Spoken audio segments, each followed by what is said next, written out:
But we now have both. We have the felt sense of the urgency, right? The thing we've been standing on is sinking rapidly and on fire, and there's sharks and people are pulling it apart and fill in the blank. And and by the way, as you look around, there's not like a Western Europe and an Anatolia next to us, right? It's everywhere you look, the whole thing's on fire. Right? There ain't no place to go but up. Right? So the urgency, the fire, we may not have intentionally, consciously chosen to set the ships on fire, but the ships are on fire. And this notion of practicality, that the ability to reach up and grab that handhold and begin to pull ourselves up is proximal. It's there, right? It's doable. Yes.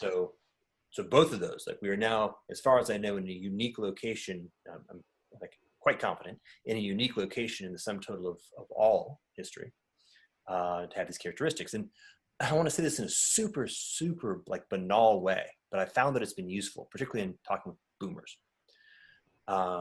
Superficially, this moment at the level of culture and politics resembles that period in the late 60s with which boomers were sort of indelibly marked. Right. Whether underground and Chicago riots and crap like that. But even a little bit of fingernail scraping reveals the utter superficiality of it. Yeah.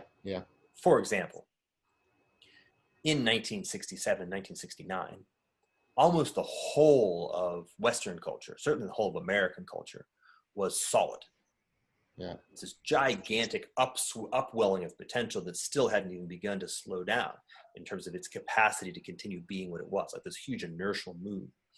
And so while there was a breakdown going on, and that breakdown was significant and felt at the level of race relationships, the level of gender relationships, the level of culture and politics, it was like a little surface. It's like a rocket ship entering into the atmosphere where there's a fire here, but the rest of the rocket ship is in integrity. This ain't then, right? Now the whole thing is on fire all the way through. Pick any institution. There is no institution that has a felt sense or a reality of strength, of competence, of integrity, of resilience, of duration. Right? They all kind of feel like they're doomed soon.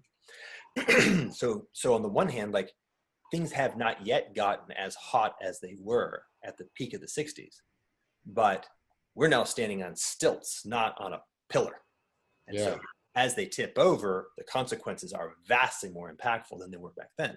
So don't draw that metaphor, or do draw the metaphor and then recognize that it's orders and orders and orders of magnitude worse than the metaphor would lead you to believe.